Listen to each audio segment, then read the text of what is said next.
Mute on.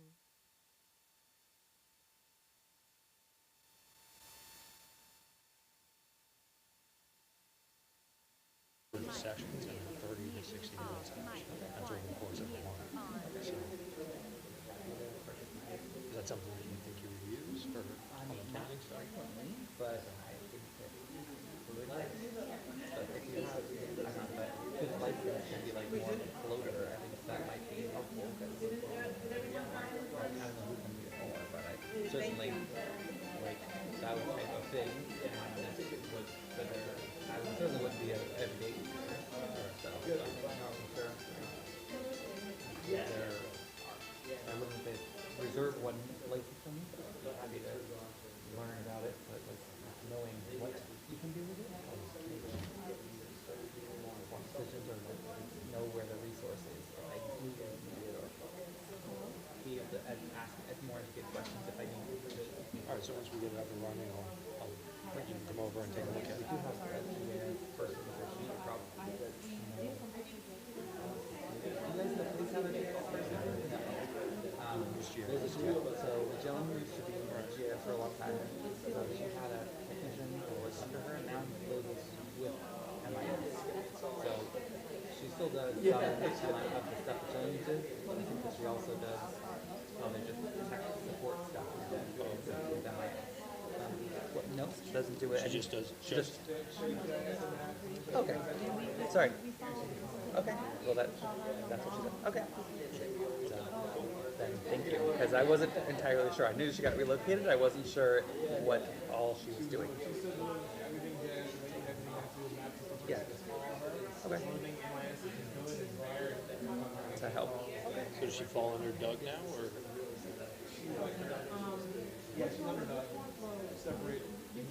From, so Okay. separate from, doesn't report that under? Oh,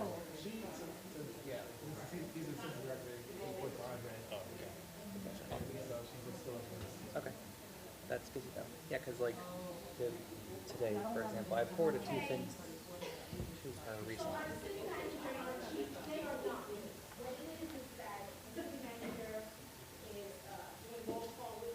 Mic 1. Mute off. Mic 2. Mute on. Testing 1 2 3. There we go.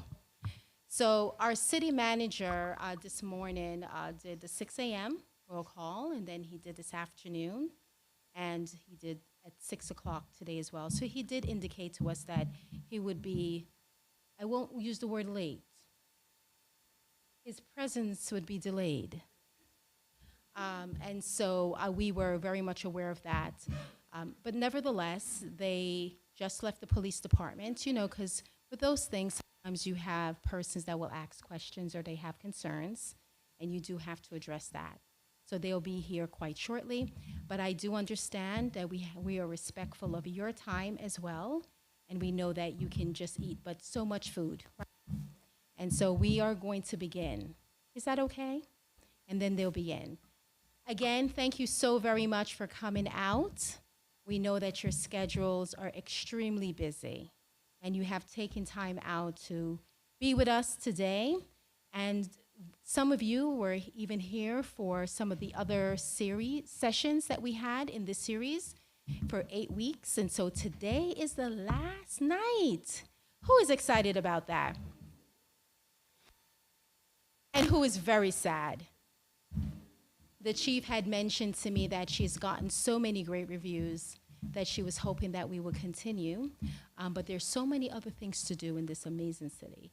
So we will definitely revisit that, take a look at the data which we have gathered, and be able to figure out the sessions that you guys were more engaged in. I think one of it was traffic. And so we do have our Major Soren here who is going to go over some of those things as well. But I found that was I did not realize I would be so interested as it relates to traffic and all that it entails. But it was well presented, and thank you so much for that, our Major. So I will, at this particular time, just of course introduce myself. You all know who I am. I'm Denise Grant, the mayor of this incredible city. And hopefully you have seen with this new administration that we've added some value to the foundation and to the continuation of all the great things that were already happening in this great city. But we have definitely added some things, and there's been some implementations and some rollouts. Do you think that we're doing a good job? And so, for so many things in the past 8 weeks, and we have learned so much from you. We always say that the answer is in the crowd. We have discussed many topics, and I am sure that you guys have also had some discussions. And so tonight is just not necessarily a recap, but as we close out, we will hear your other concerns are, or what the takeaway is from you guys. And even though some of you have not been here for all the sessions, we have indeed posted it.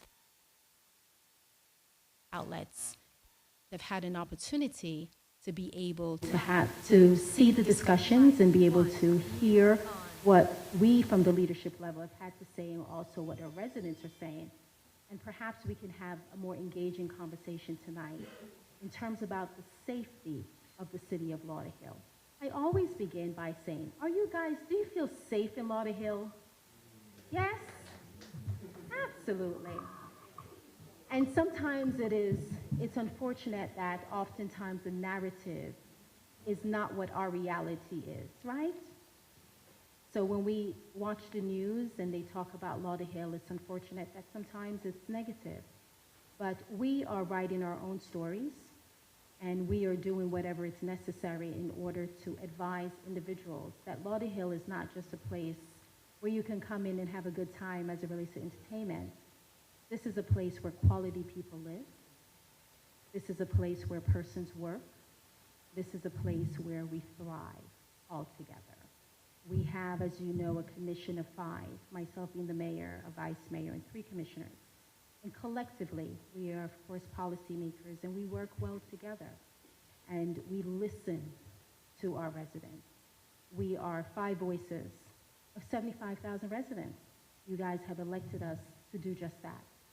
And so we are so grateful for the opportunity to stand in this capacity, to be your voices, and also to have an ear to the ground.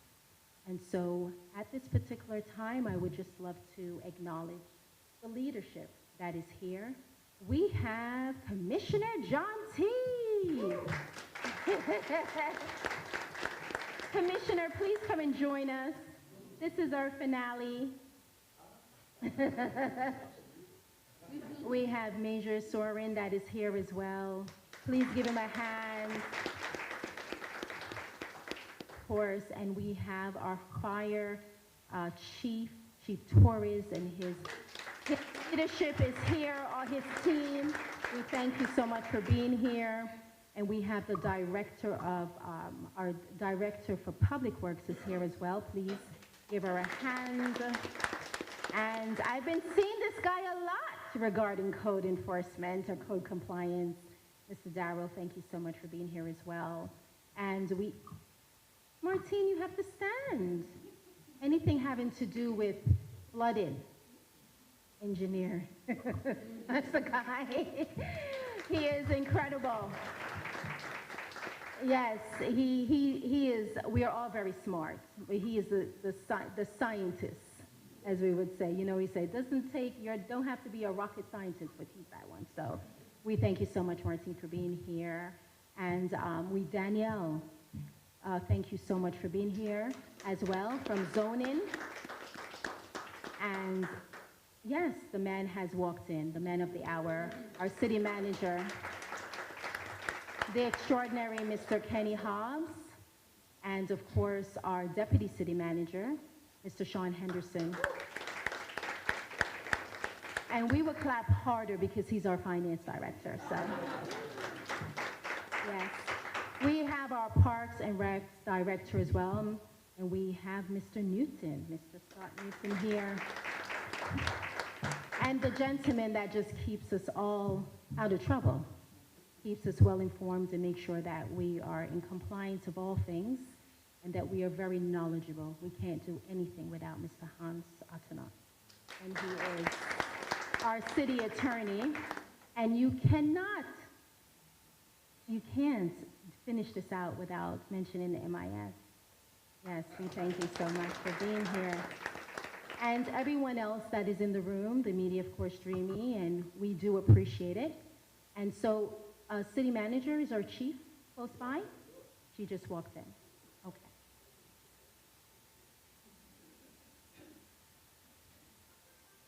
Okay.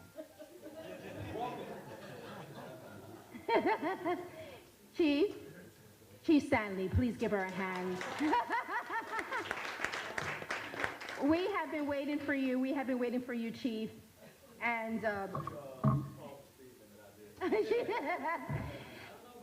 and I will tell you as well, we have a young lady that is here. Please don't step out, Yolande. We have a young lady that is here that makes us all look very good. We thank Yolande, our chief of staff. She works well with all of us, and we so appreciate her time and her effort. And also Gigi, who is my assistant. So thank you. Yes. All right.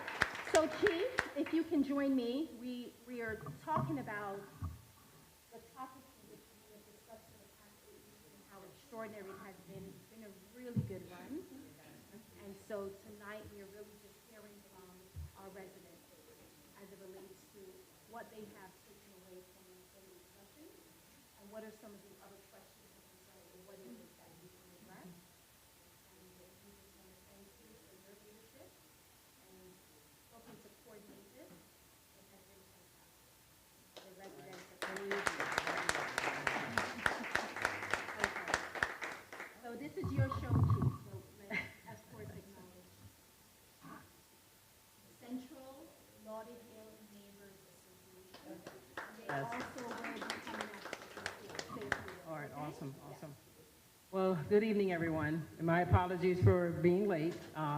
We have been to all of them on time. So, and today I know sometimes the mayor's tired of doing things. So she was, when I received a phone call from her, you know, I was like, okay, she's here on time. So, but again, as the mayor said, there were a series of topics that were presented to you. And I know that some of you have attended all of them. We tried to spread it out throughout the city. So to make sure everybody, you know, in any particular area could attend those events, and you can also attend the ones outside. So I do appreciate all of you for attending. I know some of you have been to most, if not the town hall meetings. So, and this is all about safety, knowledge, and us making sure that you're educated, and us hearing from you to see what we can do to make this city safe. Again, it's all a partnership. I do want to commend the mayor for this initiative, also the city manager for his support, and also city staff who came out. There were quite a number of presenters throughout this the town hall meeting, so again, we want to commend those who attended.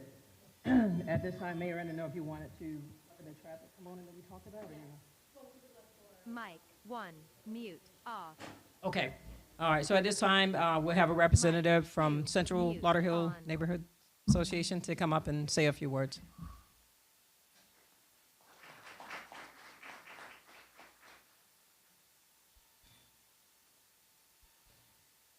Good evening, everyone. We are Central Lauderhill Association. We meet every third Tuesday of the month, right in this center here, 6 p.m. Mic until 8. 2, mute, mic you know, 1, what we do mute, for our on. residents is, you know, get good news that we can share, and just encourage them to come out and just empower them with ways we can use to make our city better. So again, we just thank everyone, and we hope everybody will come out and support our meeting every third Tuesday. Again, this is Brent. I'm the president, Violet Green. This is Brent, Junior Treasurer. Michael, our secretary, and Gerard. Again, we just want to see a full house like this at our meeting every third Tuesday. Thank you.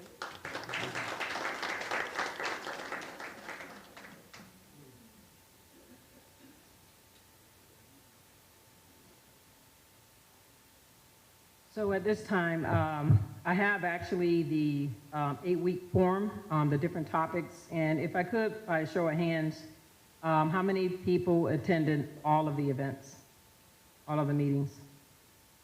Okay, 1. How many attended 7? Okay, and anybody over that number? I mean, I'm sorry, under 7? 4? Okay.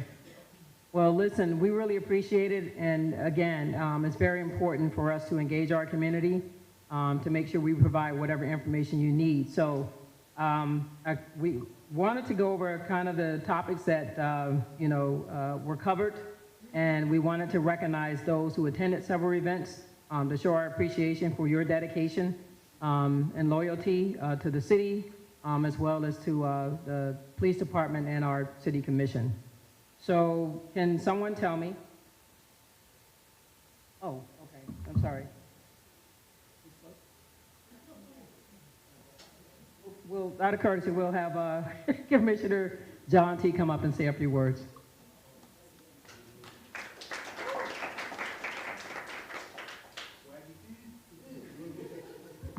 Thank you so much, Chief. Well, it was not me to break her speech, because I love to listen to her because she brings so much information to us. But so it is a pleasure to be engaged with the community. There are some faces that I've seen at other sessions. What is important is that we get information from you that we don't even have before.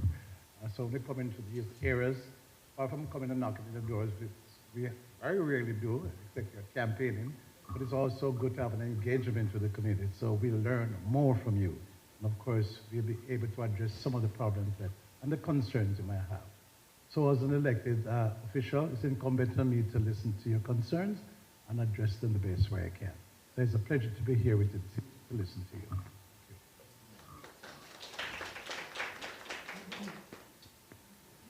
Major Soren. So one of the topics that we discussed at one of the meetings, and this was traffic calming and pedestrian safety that took place at the St. George community.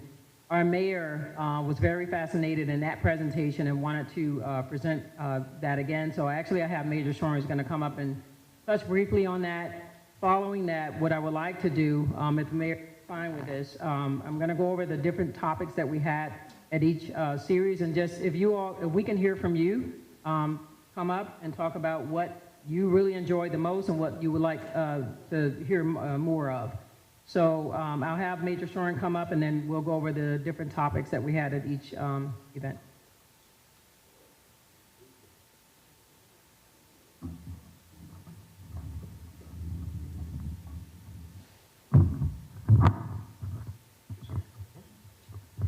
Good evening. Nice to see everybody here. See you guys invested in your community. Really goes a long way. We like to see that a lot. Unfortunately, a lot of times we don't see that, so it's good to see you guys here. I was asked to talk to you about traffic. So I'm going to go over some of the statistics. So in 2025, there was a total of 2,424 crashes in the city. That's a 19% reduction from 2016. So it doesn't sound like a whole lot, but that's pretty good. Normal traffic volume is pretty high in the city in a lot of areas. 108 of those crashes were pedestrians and bicyclists. That's only about 4%. We did have 9 fatalities last year, 6 of which were pedestrians and bicyclists. So they make up a small percentage of crashes overall, but a high percentage of our fatalities. So that's 67% of our fatalities. We had 5 SBIs, which are serious bodily injuries, and that was 40% of which were pedestrians. We had 481 injury crashes, 16% of which were pedestrians and bicycles. So far this year, we have had 916 crashes, which year to date is a 9% reduction from last year. We have had 2 fatalities this year, unfortunately, one of which was a pedestrian, but it wasn't in one of our normal areas. It was in a side city street with poor lighting, and the person just was in dark clothing and wasn't seen. So unfortunately, they did get hit. So our top roadways for crashes is North State Road 7 with 14% of our crashes. Oakland Park Boulevard has 11% of our crashes. University Drive has 10%.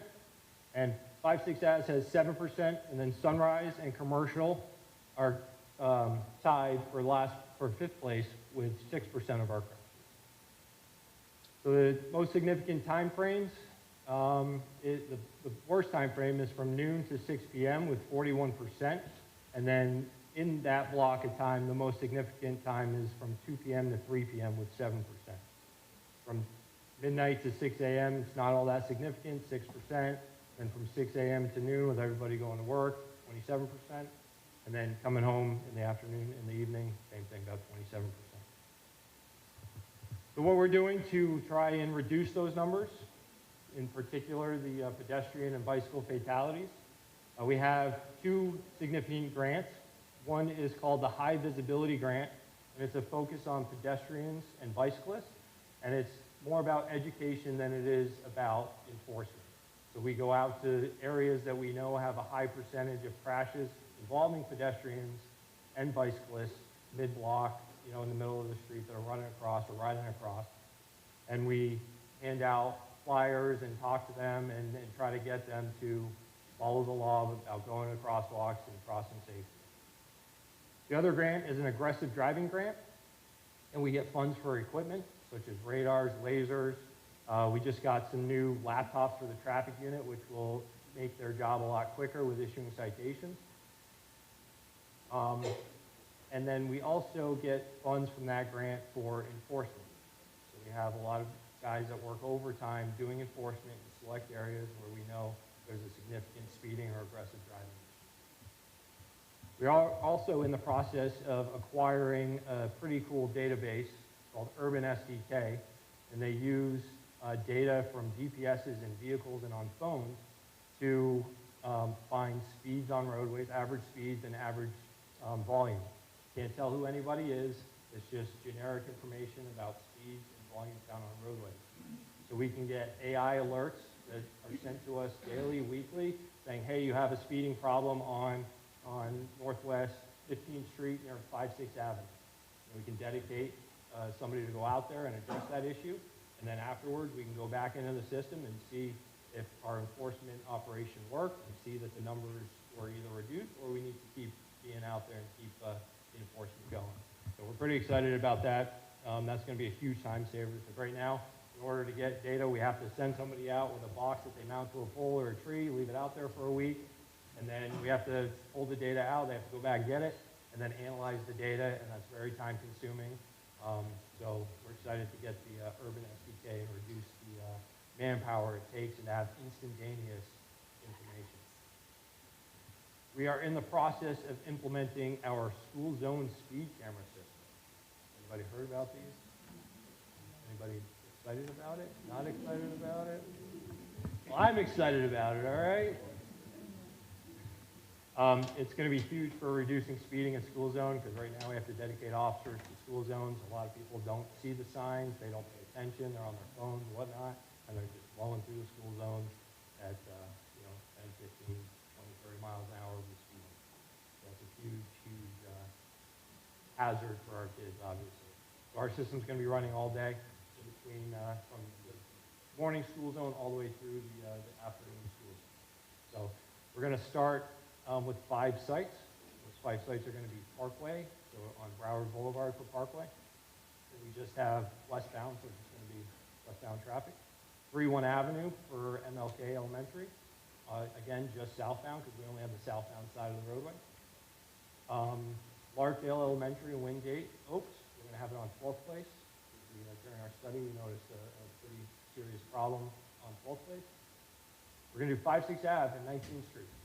As we all know, 56 Ave can be a raceway. So we're going to try and use this system to slow that down. And then the 5th one is either going to be Piper or Discovery. I don't know if you guys know, they're starting some big construction on Pine Island, just north of Commercial. So we're trying to see if we want to wait to put that in until after that construction is done. So if that is how they want to proceed, we'll go with Piper and then put Discovery in a different phase. So we're going to touch a lot of the school zones. We have 3 phases. So the sites I just mentioned are the first sites that we're going to do in phase 1. We also, FDOT District 4, just started a micro-mobility task force. Does anybody know what micro-mobility is?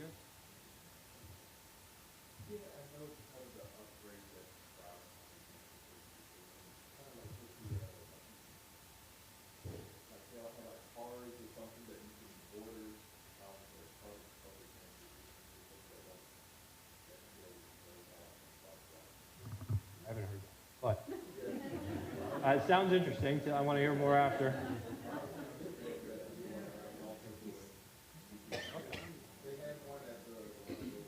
Okay.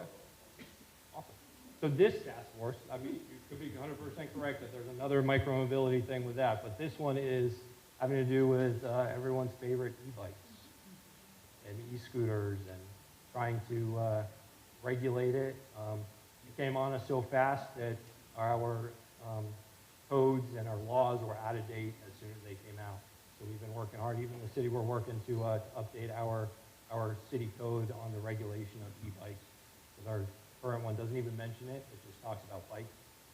So the city, we're working hard to get that through, as well as being part of the Florida DOT Micromobility Task Force, which is looking to make a county-wide ordinance on it. So there's 3 different levels of e-bikes, 1, 2, and 3. If it goes faster than 20 miles an hour without pedaling, it's technically a motorcycle. And if it goes faster than 28 miles an hour while with the pedal, then it's a motorcycle as well. So got to be careful on what our kids are riding out there. And a big part of it is trying to educate them in being safe, wearing helmets, and stopping for crossing. And then we also recently wrapped up our Lauderhill Master Transportation Plan, which is, we spent a lot of time identifying roadways that need improvement to make the roadways safer for all users, not just vehicles and pedestrians, but anybody that could be using the roadways, buses, people on bikes, scooters, and whatnot. A big focus on pedestrians. Any questions so far? Citations. So in 2025, we only issued 9,311 tickets. Yeah. Only 3,934 of those were for speed. And then on the bottom, if you see year to date, we have issued 6,626 citations so far, which is a 53% increase from the same time last year. And then for speeding, 2,896 tickets, which is a 37% increase speeding tickets last year. So we're kicking butt. I did the math and tried to figure out what it could be for the year, and it was like 21,000. So if we keep on the pace that we're on. That's all I've got. Did I touch everything? Brent?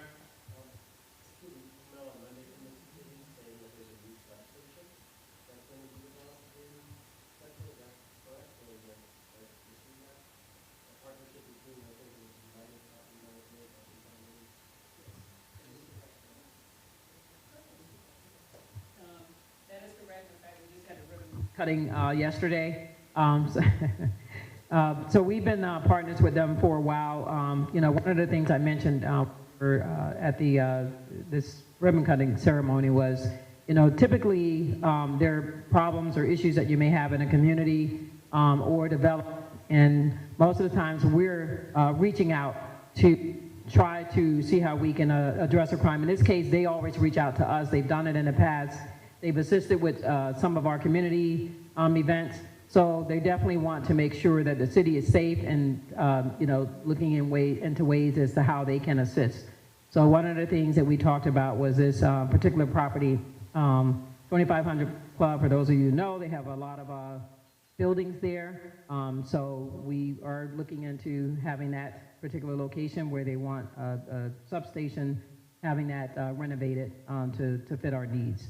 So that is a factor. I don't know the time frame right now, but they're looking to expedite it, you know, rather quickly. So we're looking into it now, but for now, police, and we'll probably have our our CRA employees there, but right now we're looking into how we're going to outfit it. Now, they may be there for an extended period of time, so we're still working on, the logistics as far as where that particular location is concerned. You're welcome. Anybody have any questions in the presentation? Yep.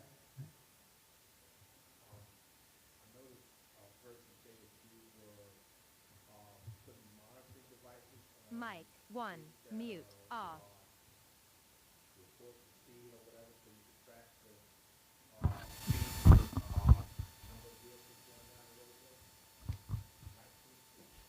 Mic 2, mute, on.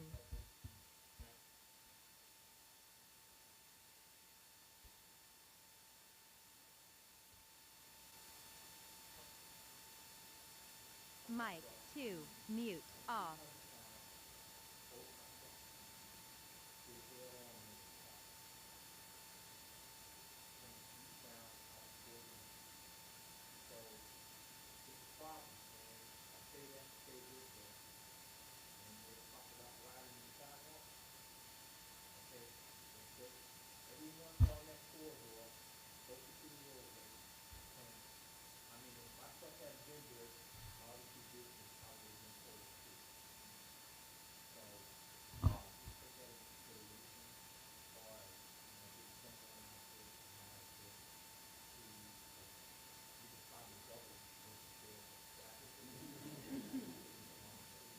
Absolutely. Thank you for that. I'm sorry that that happened to you. Mic 2, Luckily, you weren't in the truck, on. right? Yeah, absolutely.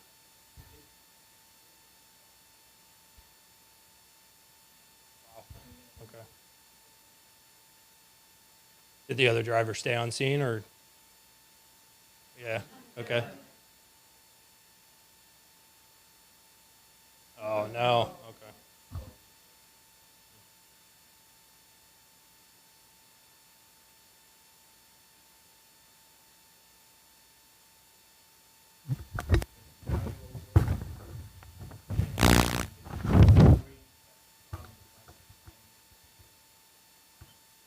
So did it happen on 19th Street or just, so 19th Street is part of the master traffic transportation plan that we came up with.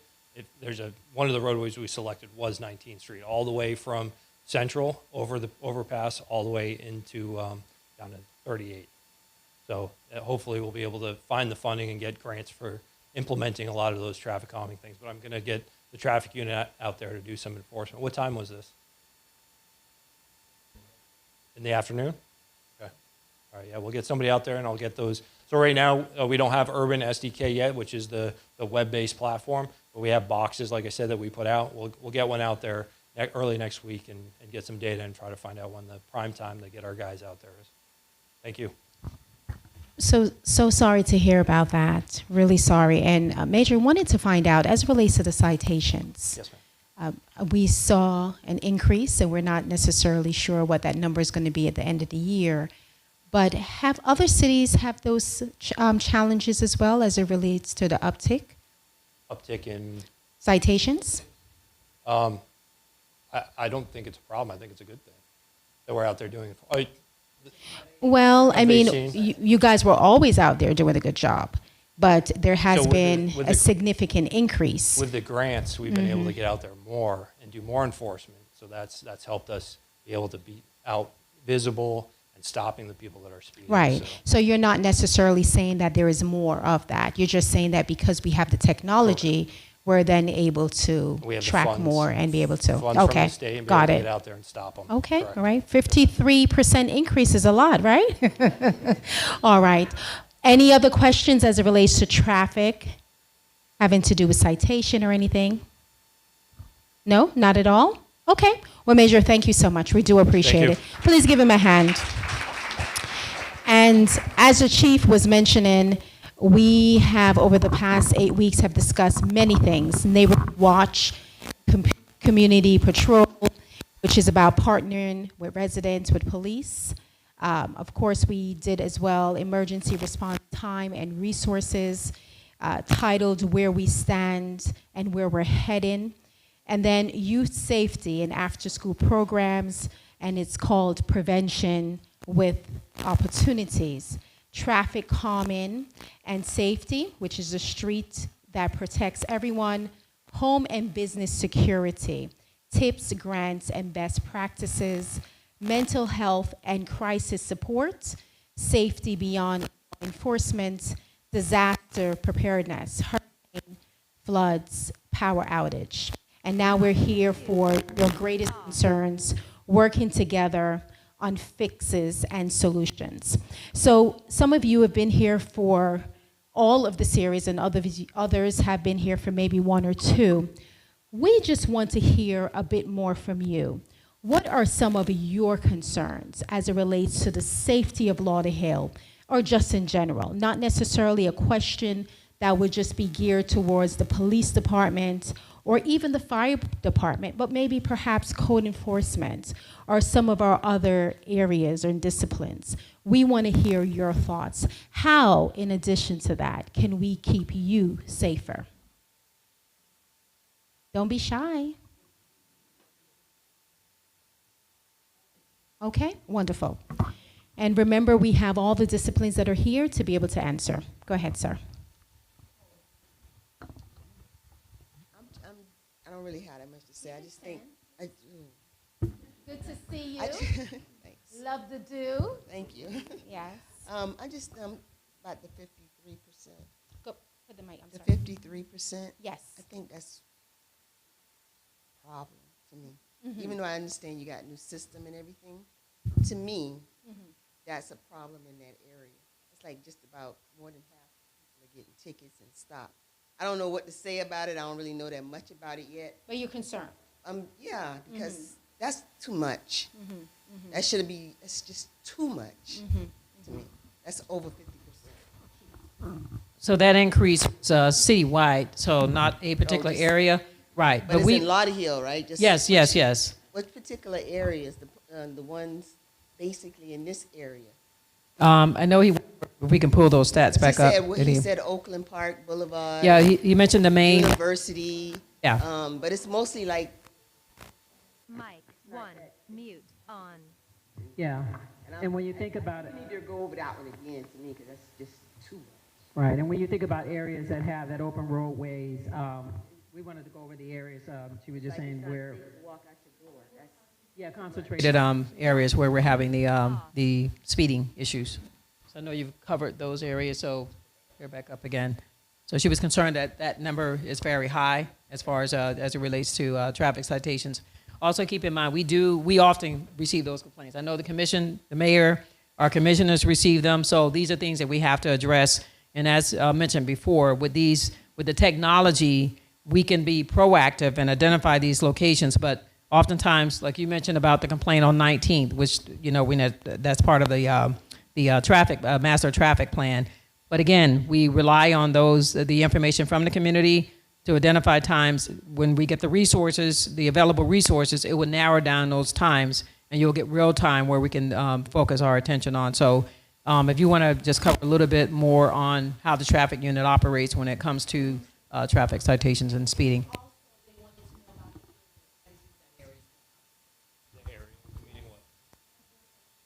Oh, okay. All right. So State Road 7 is hard to do enforcement on because there's so many traffic lights in relation to speeding. So you can only get, you need a nice wide open area for a radar or a laser to run to be able to get a reading on it. So if you have a light from here to there, people aren't going to get up to speed. So, but those lights also cause a lot of crashes because people are coming to a stop and then people aren't paying attention. So State Road 7 the crashes aren't necessarily a result of the speeding. There is some speeding issues, and we do try to do some enforcement out there. But as the lights change, if it light goes red, all the cars are stopping. So the speeder stops and then re-accelerates. from what part of State Road 7 to what part of State? So we have it's kind of weird, so bear with me here for a minute. From 2900 block, we have southbound, but we don't have northbound. And then when we get to 19th Street, we have both directions all the way down to Sunrise.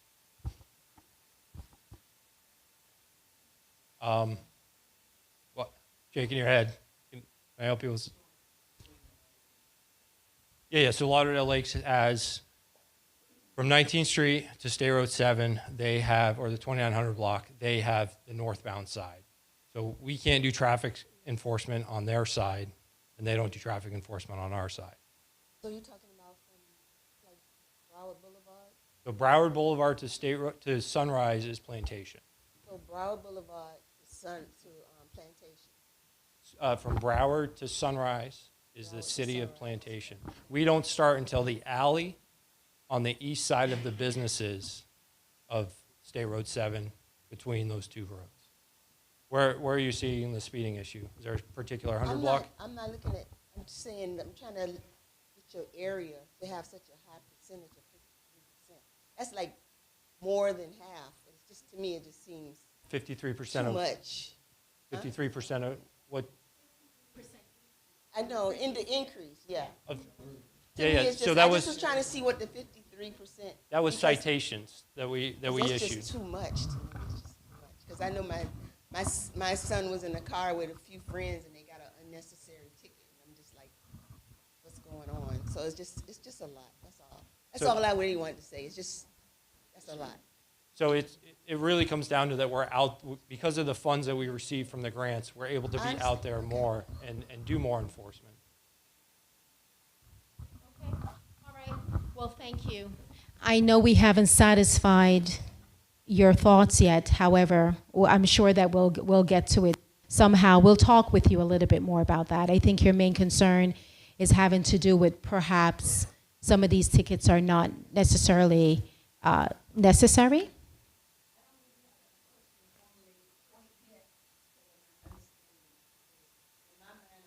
It's the entire city. Mm-hmm. Increase from last year. It's a lot. Okay. Okay. Thank you so much. Yes, ma'am. All right. And so anyone else? I know I saw a few hands. Yes.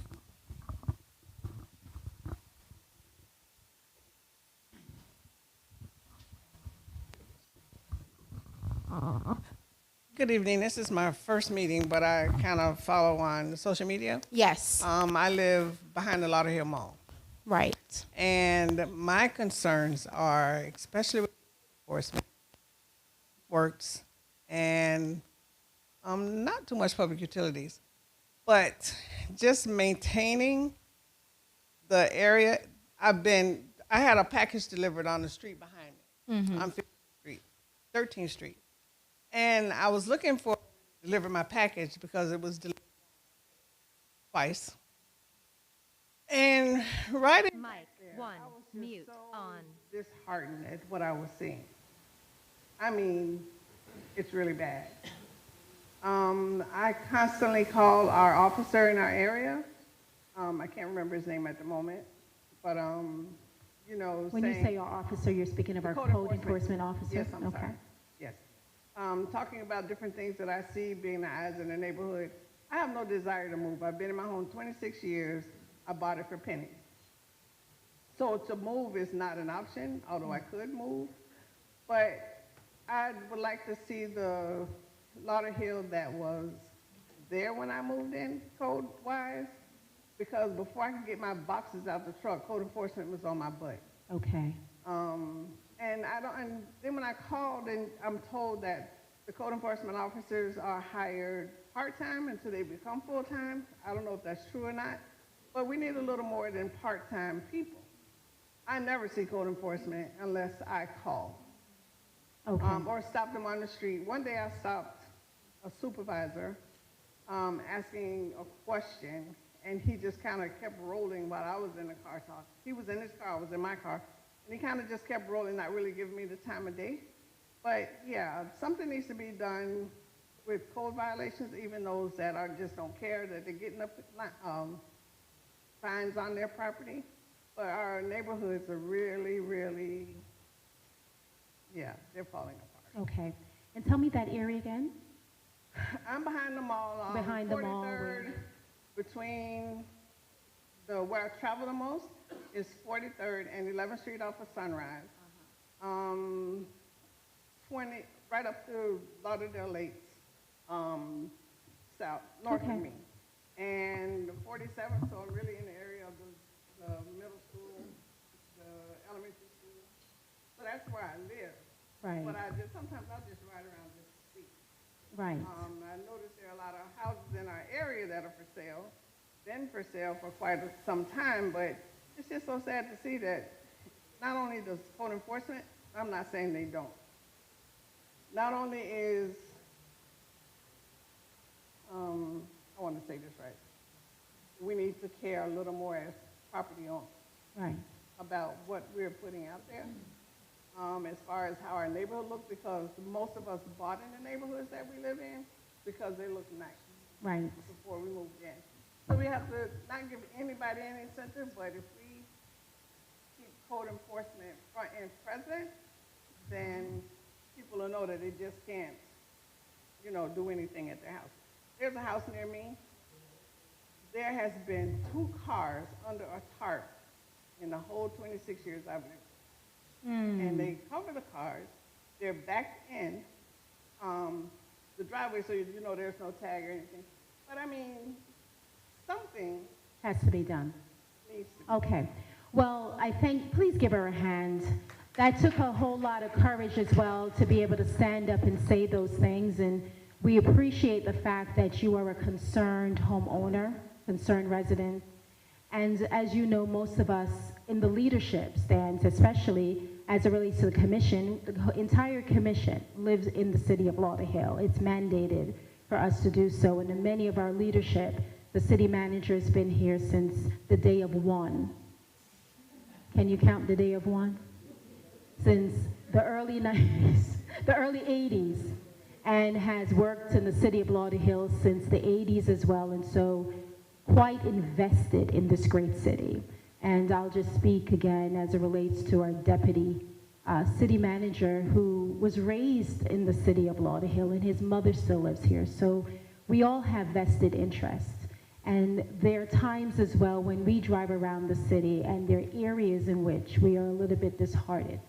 And so we have taken the stance that it is important for us, not just for the leadership, but to also to engage the homeowners to make sure that they are also responsible for taking care of their property. It is definitely a collective effort.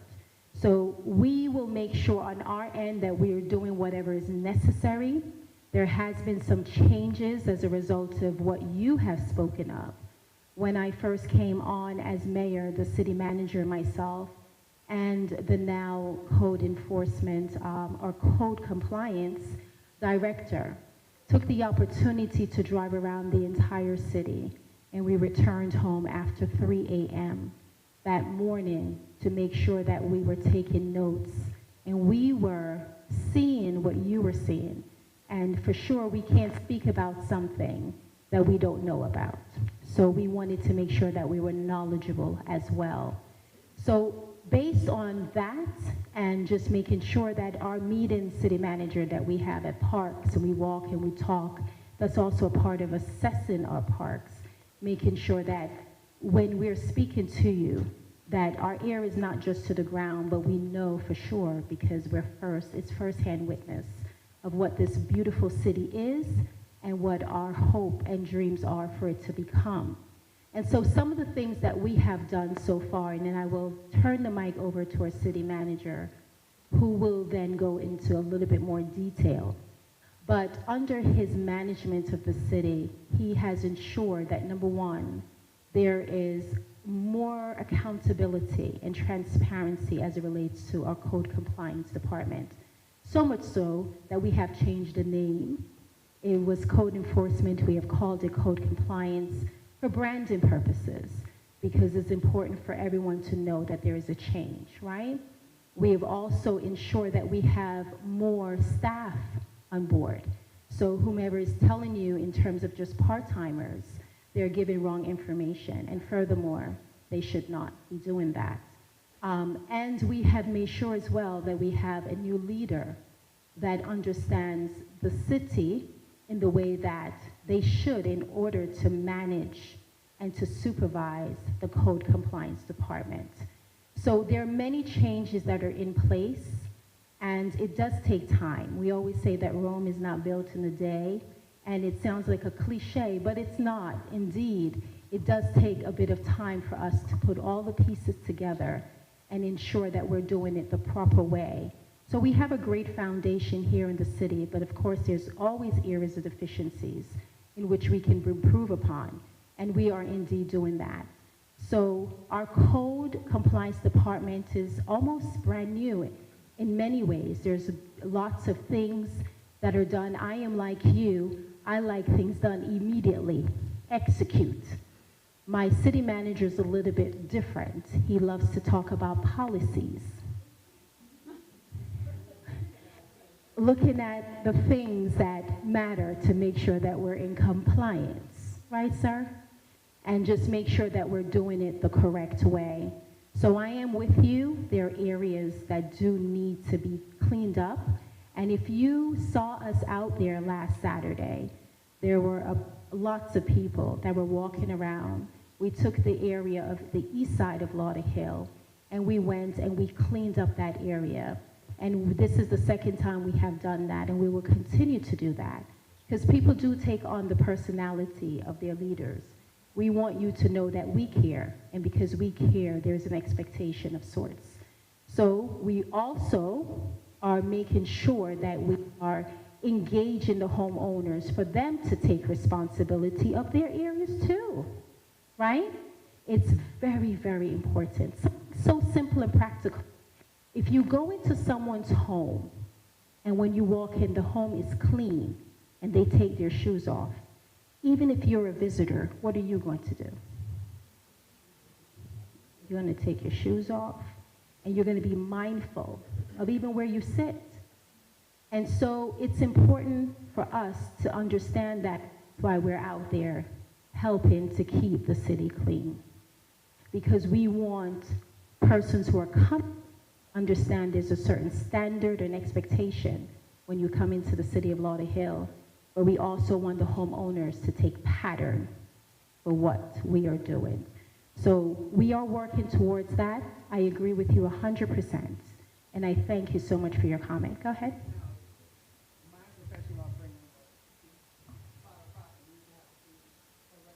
Absolutely.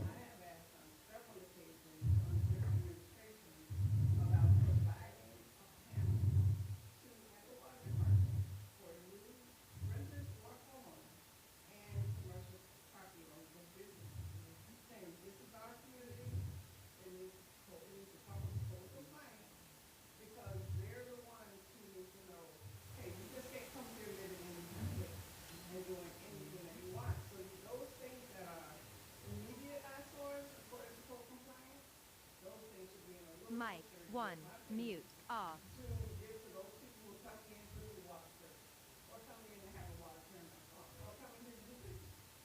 Don't we have something like that? We do. We do, but we can always modify, yes, and revise it. Yeah. Right. So we will revise that. We will look at that, Yolande. We can take a look at what we have. We will revise it. And in addition to that, we can send it out via constant contact or some other marketing ways in order for you guys to have it, and for the new persons as well. Okay? So thank you. But we're going to continue with your question. I'm going to have Mr. Darrell to just talk a little bit about code compliance and some of the measures that are in place, and then I'll have our city manager. I see all your hands, and we will take your questions. Good evening, everyone. Allow me to take a few minutes to enlighten you about code enforcement, how we operate, and how we go about enforcing the city code of ordinances and the land development regulation. First and foremost of all, whenever we address a violation and we deal with the property owner, we like to always extend courtesy and professionalism. Just because a property has a violation doesn't make the individual a criminal, okay? I just want to make sure everyone understands that. the lady spoke about several properties. Sometimes a property has a violation and it's already been written up and it's already been gone before the special master hearing or the code enforcement board. The property may have a lien on it and accruing daily fines. Just because we write a violation and we identify a violation doesn't mean that the property owner, the homeowner, or the business owner is going to take care of that property. They ignore it. The reality sets in when they're trying to sell their property and they discover when they do the title search for the property that there's a substantial lien on the property and there's a substantial fines on the property. Fines can accrue from $100 a day to $500 a day if your property is a repeat. Us how we're going to go about enforcing city codes us how we're going to go about enforcing city code ordinances and our land development regulations. The lady spoke about car cover. If the vehicle has an expired tag and it's covered with the car cover, if it's backed into the yard, we can't go into someone's property and lift up that car cover, even though we might suspect it. Now, once the car cover becomes weather-beaten, we can write the violation for that weather-beaten car cover. State Statute 162 says that we will address violations that are in clear sight and in plain view. What that means is we can't take a bucket truck and get in a bucket truck and rise up to look into someone's property. We can't stand on a bucket or box to look into your property. It has to be in plain view. It has to be obvious, okay?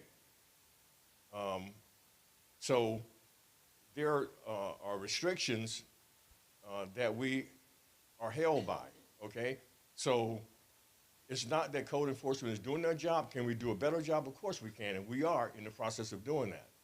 But I just want everyone to understand that State Statute 162 governs the way we do code enforcement and certain things we can do and certain things we cannot do. For example, if you have a property and you go in your backyard and you can see the person behind you has a filthy backyard, you call code enforcement is going to ask you, or code compliance is going to ask you, ma'am, I can't see that property from outside on the road.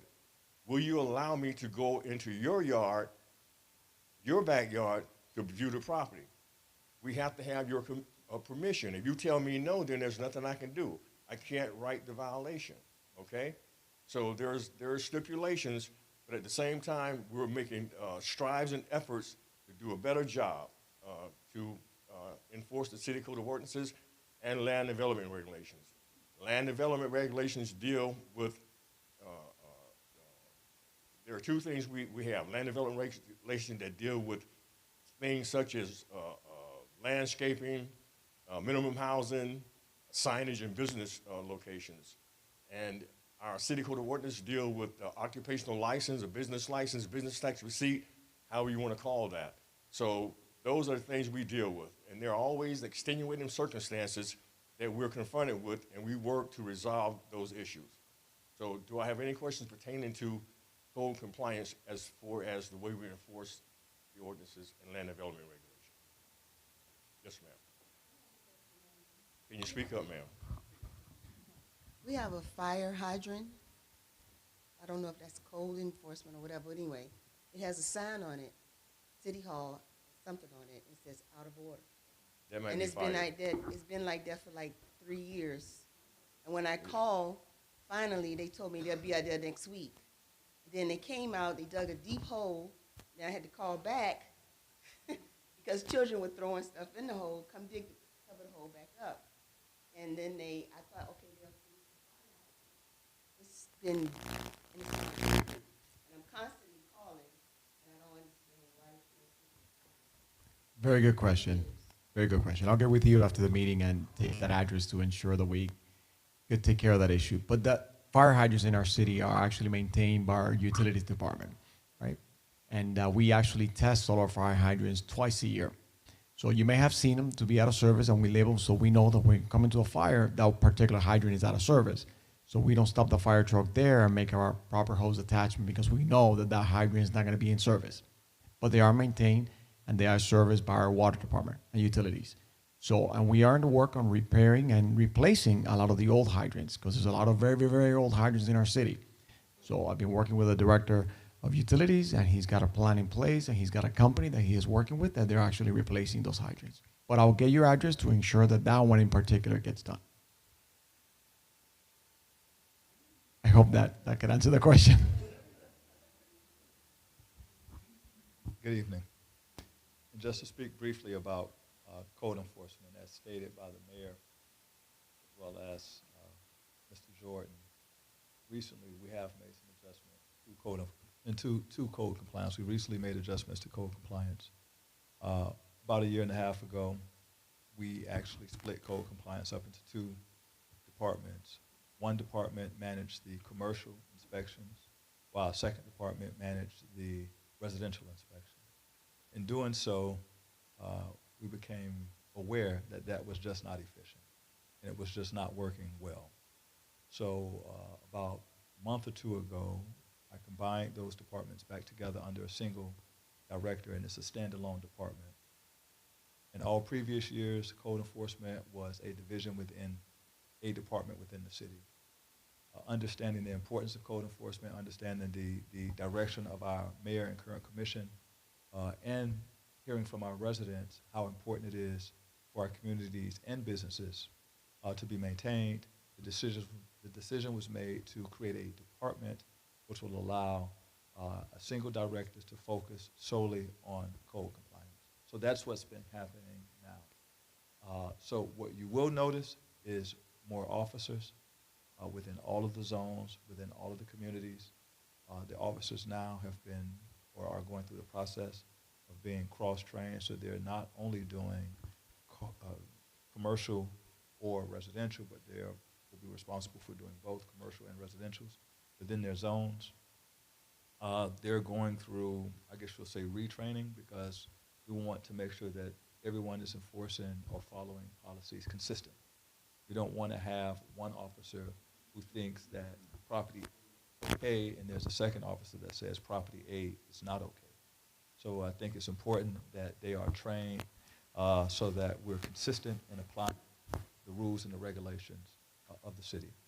Now, one thing I will say, and I've been here for a while, as the mayor likes to remind me, is that we have looked at some of the state statutes and have taken a more aggressive approach to how we enforce the code. One of the things that we're doing, and I saw the first packages of documentation come through, is we have properties that appear to be abandoned.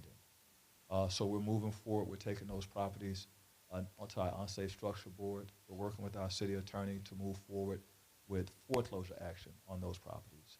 So again, understanding that properties should not be able to stay in disarray for so long. So we're taking a more aggressive stance. We're also being more aggressive as it relates to violations for vehicles, whether they're commercial vehicles or non-commercial vehicles, and how we enforce the rules as it relates to vehicles being on properties that are not operable, commercial vehicles being within the community that should not be there, what the definition of a commercial vehicle is, in our process to ensure that those vehicles are not just parked within our community, even for overnight.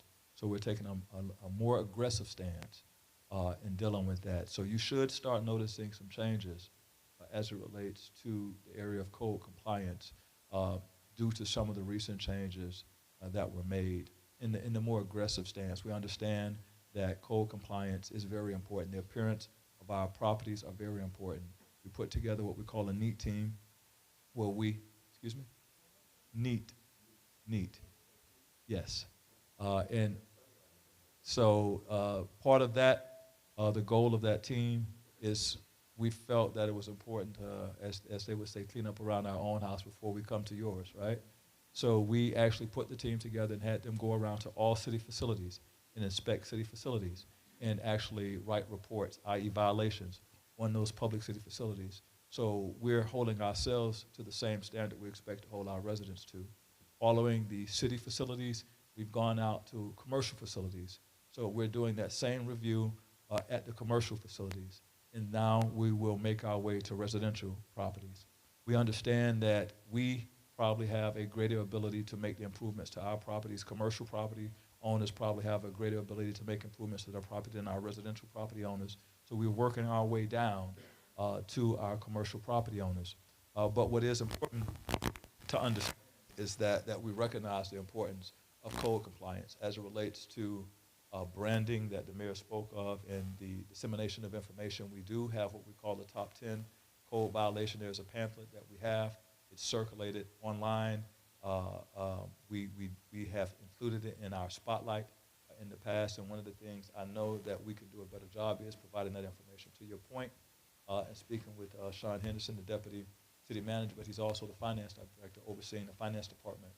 One of the things that we will do, and I know the mayor has brought this up to us too in the past, and she's right, she likes things done like that. And trust me, she does. I may move a little slower, but we will get it done. But one of the things that we will implement is a welcome package, and that's for all of our new residents that come. So again, we listen.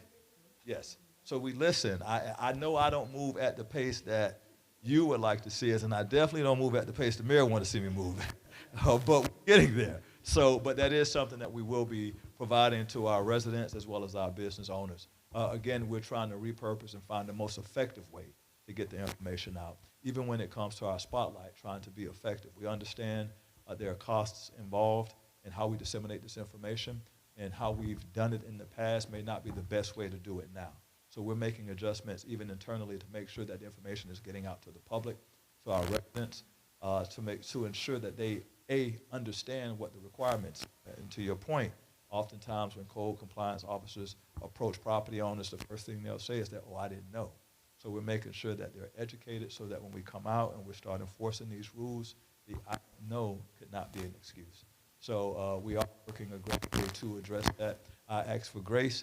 Again, we are moving forward. We have made some adjustments, and we've implemented some of those adjustments. We've been working with our city attorney, who has allowed us to be more aggressive, which I think is a good thing for our residents, for the property values within our city as well as our businesses. I think we need to hold our businesses to the same standard we hold our residents to. So that's something that we're working on as well. I've been working with the planning director, Daniel, who's over development services, for them to review what we call the original site plans. So what that means is that if there's a property that when they came online or were developed, they had to submit a site plan, and that site plan laid out how that property would look. It showed the type of trees they would have, the type of shrubs they would have, how many parking stumps, the striping in the parking. And what we're going back to is going back to those property owners and show, hey, this is how your property is supposed to look. These are the number of trees that you're supposed to have. You're supposed to have shrubs that go along Oakland Park Boulevard, and hold them accountable for that. So that is something that you'll notice as we continue to move forward. We definitely hear you. Our commission, our Marion Commission, definitely consider code enforcement as a priority. So we're definitely putting our money where our mouths is as it relates to investing in code enforcement and ensuring that our property values are maintained both at the city, facility level, the commercial level, and the residential level.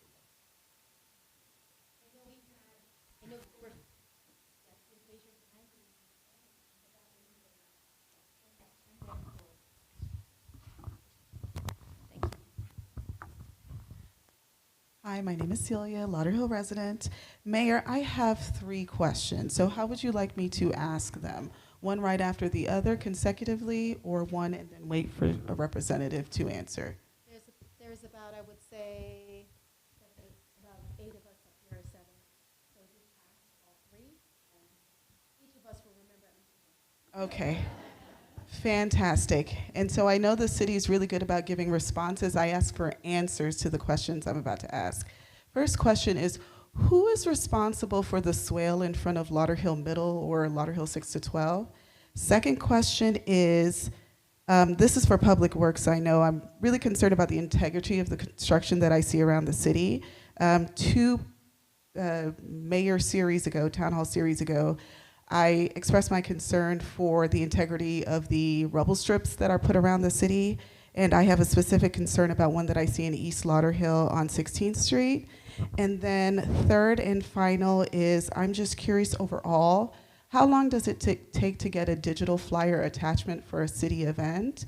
I submitted a Public Works request 2 to 3 weeks ago, waiting for that attachment. I'm just curious how quick we are with public records requests and FOIA requests with the city. Thank you. Thank you so much for all of your questions. We appreciate it. Ms. Tamika Dennis. Thank you. Good evening, everyone. Tamika Dennis for the Lauderhill Public Works Department. I will get with you so I can get the exact location if you happen to have an address for 16th Street on the east side. So I will get with you so I can have that address, and then we can follow up with you in regards to the rumble strips and the construction of it. I know our engineering department is here as well, and they can provide you with what those specifications are for the rumble strips that we install in regards to speed humps. I know that wasn't specifically your question with speed humps, but definitely in regards to the rumble strips. Our city clerk's office is the one. Yes.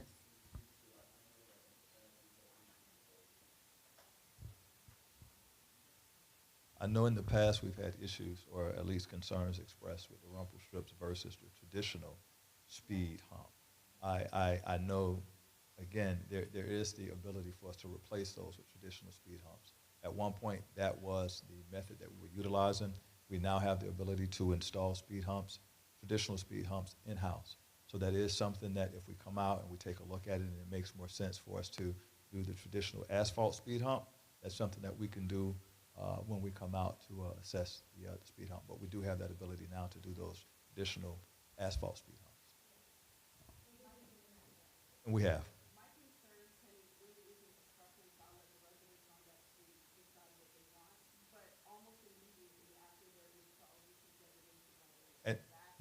And that's the problem, and that's why we've been going away from those.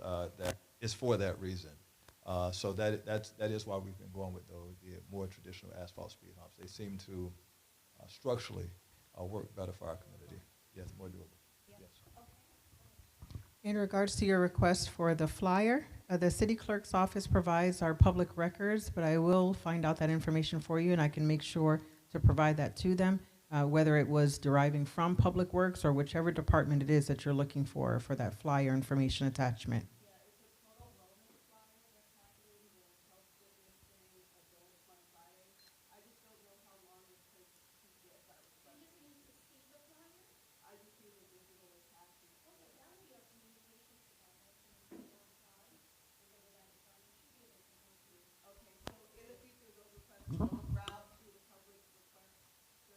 You can just send us an email. Those flyers are publicly available. So the flyer's online, it's sent through Constant Contact, it's emailed. So what exactly are you looking for? She wants a copy of it. So we can just get her information and send her a copy of it. We Sure. can just send her a copy. And then Yolanda, of course, being that she's over communications, she's able to provide her contact information. And I guess your last question, who's responsible for the land in front of Swell, Lauderhill 6 through 12 is responsible. So they're responsible for it. Again, we will make contact with them. Again, we do have a Keep Our Swells Maintained. We have a campaign for the swells. Yes, you see that? Yes. Save Our Swells. That's why she's the mayor. Save Our Swells. So again, we will make contact with them. We've been going through it in some areas. We've actually been rebuilding those swells through various communities within the neighborhood. But Lauderhill 612 will make contact with them because again, I think it's very important that we, not just from the residential standpoint, but our commercial, and that's what we consider a commercial property, that they maintain their property as we're asking our residential owners to do as well. We did.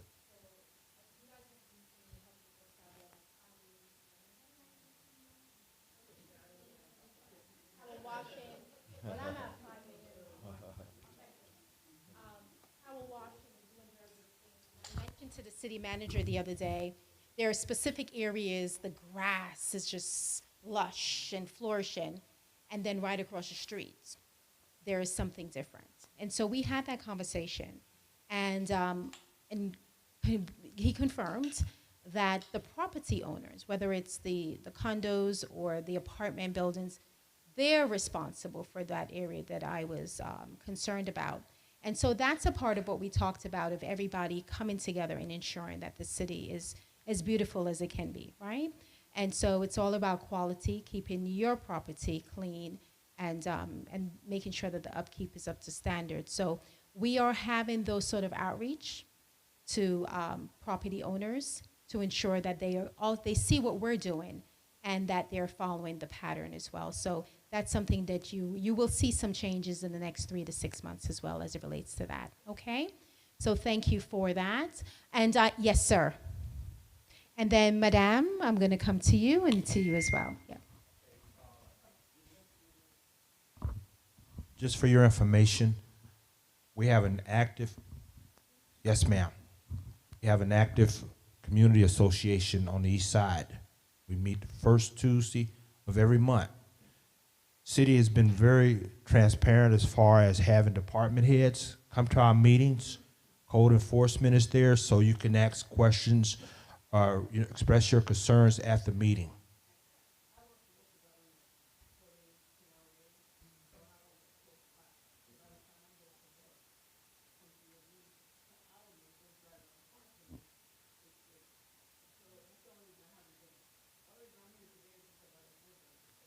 I'll give you my email address, so that way, if you have any concerns, you can get them to me, and I can see if they get them.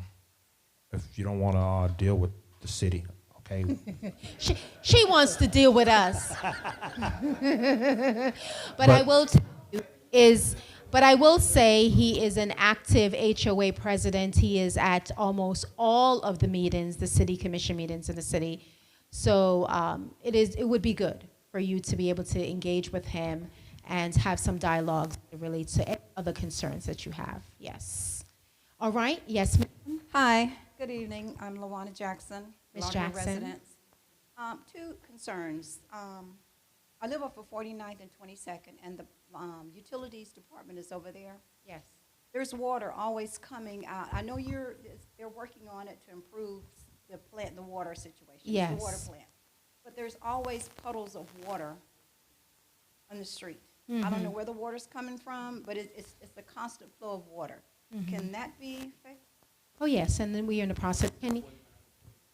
Well, it's 49th and, yes, 21st Street is right Where's there. where's Martinine? He right left? there by the church. Did he leave, Martin? Okay. Okay. Oh, sir. Yes, I think it is the work being done in the water tanks. They need to wash them. I think they were painting them. So they need to really clean well, sort them out. And that water spills down is from the lake.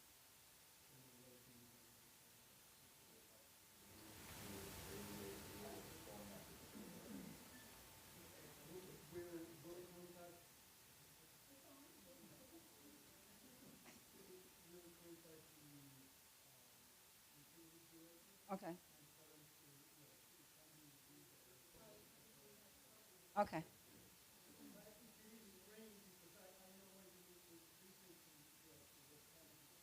Yeah, cars are going through there and splashing water everywhere.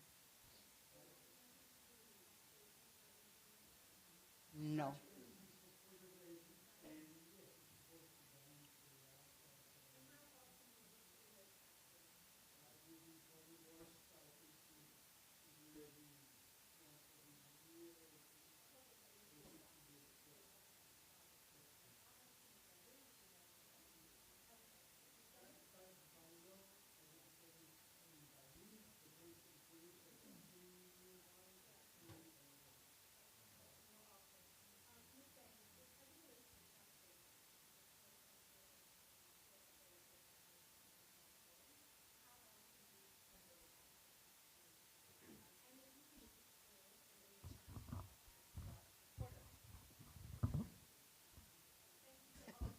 I have another one.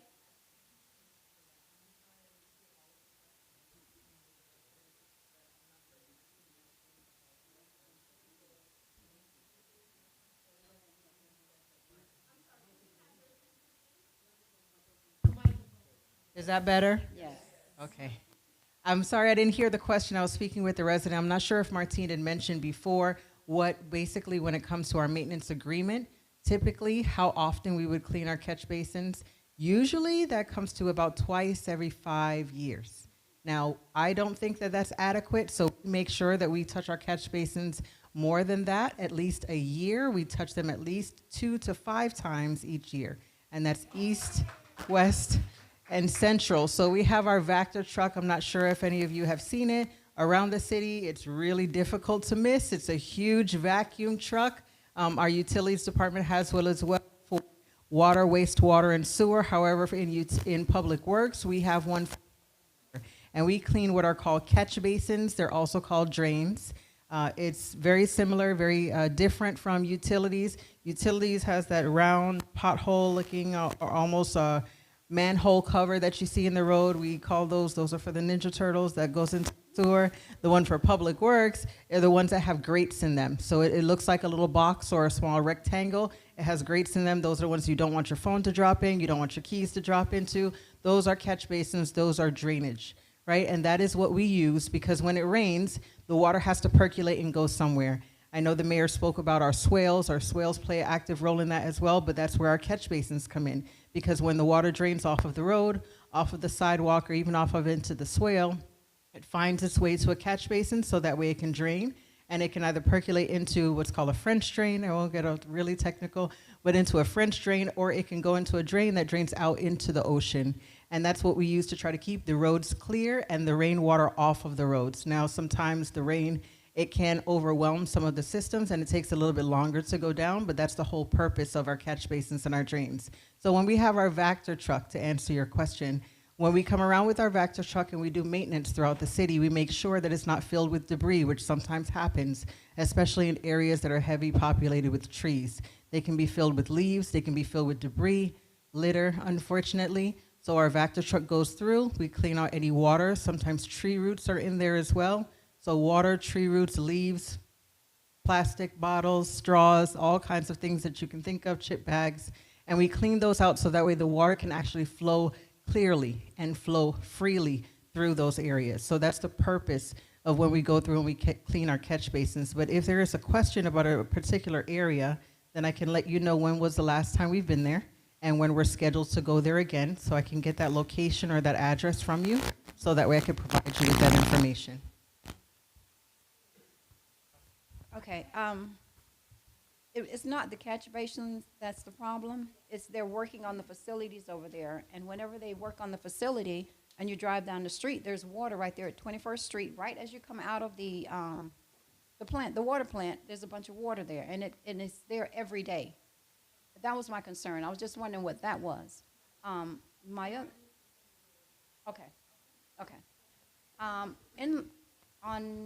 my area, I noticed that homeowners are renting out rooms. And you can ride down streets and you see cars parked up to the front door on the grass. To me, that's taken away from the beautification of the city. And it's not one house, it's not two houses, it's a bunch of them. So what, and I understand that there's a problem with people finding affordable housing is a problem. But what can we do to keep our neighborhood looking better and keep these cars from being parked right there on the grass, and when they move, the yard looks horrendous? What can we do to do that?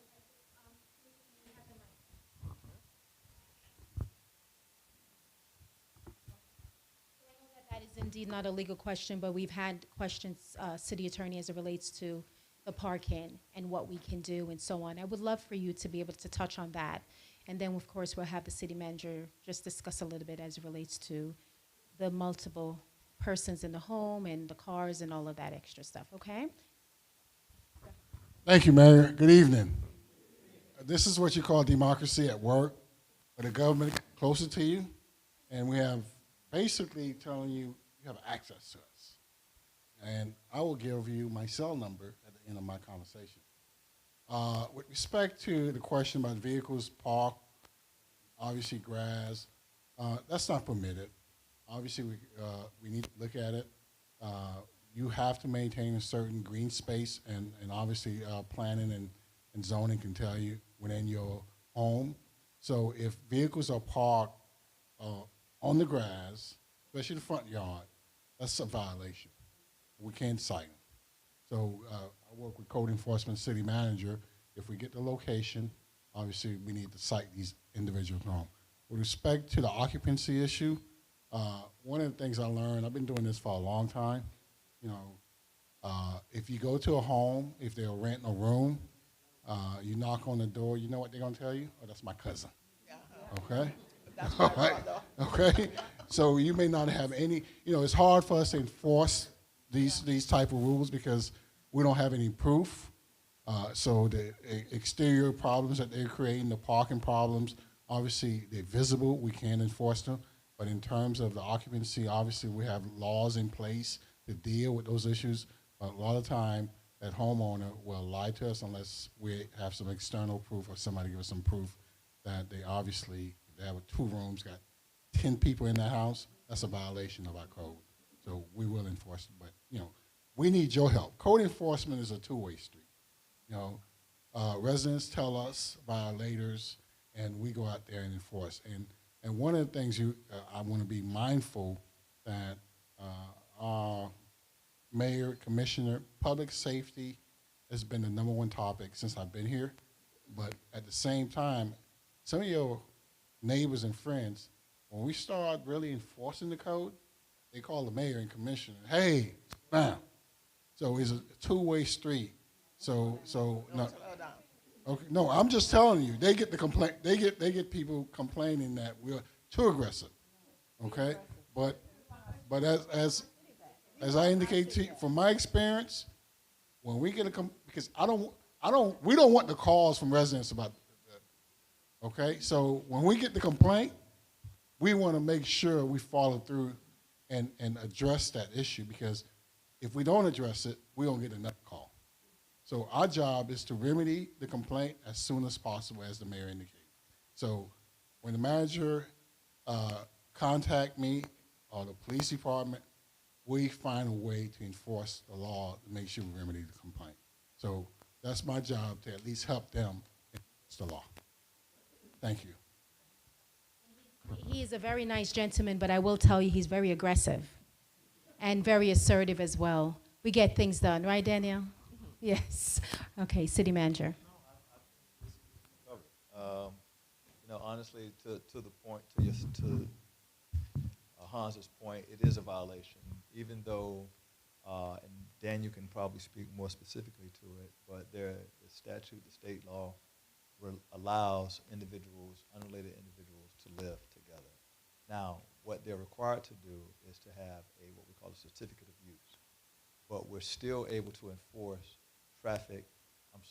parking violations. So that means that they're supposed to park in the driveway, on the swell, in the direction of traffic. You cannot park on your grass under any circumstance. So when I'm speaking of training, that's some of the things we're looking for consistency from our code officers. That's something that should not have to be reported. They should be patrolling their areas. When they see a car parked on the front lawn, a violation needs to be written. That's the level of consistency and training we're looking for as we move through this process. But there are certain things that we cannot address, as the city attorney stated. But with things that we can, we are working to ensure that they are addressed. So if there are 3, 4 people, 5 people living in the home, that is allowed. But they are required to have a certificate of use, and by obtaining that certificate of use, then they're subjected to what we call annual inspections. So that allows us to come in, inspect the home. We can see if they've had any unpermitted work. So when people start closing in rooms, then there's a violation issue. They have to go through the planning department, through the building department, to address those issues. Code enforcement still has the ability to enforce parking rules. They have the ability to address the lawns being in disarray. They have the ability to address excessive vehicles or vehicles in disrepair, type things. So training standpoint, that is the type of consistent training that we're looking to have our code compliance officers start working in that manner. So we're going through that process. once we've put everyone back together, to ensure that we have sufficient staff to cover the city, and then to ensure they are trained properly and consistently. So those are the type of things they should. I agree that code enforcement is two-way, because oftentimes we don't know that there are 4 or 5 people living in the house or 6 people living in the house. But we do know if a car is parked on the front lawn. We don't need you to tell us that. We should see that. So again, that is the type of consistency that every officer needs to understand. That's a violation, and when you see it, you need to. Thank you so much. Danielle, would you like to add to this at all? You're comfortable? Okay. All right, wonderful. All right, we're going to move on to another question. I know that this one. Well, I have a statement really for the enforcement. My problem is on my block. I live on 49th and 15th, and I find the homeowners don't live there. They rent out the homes, and the tenants don't care maintaining the home.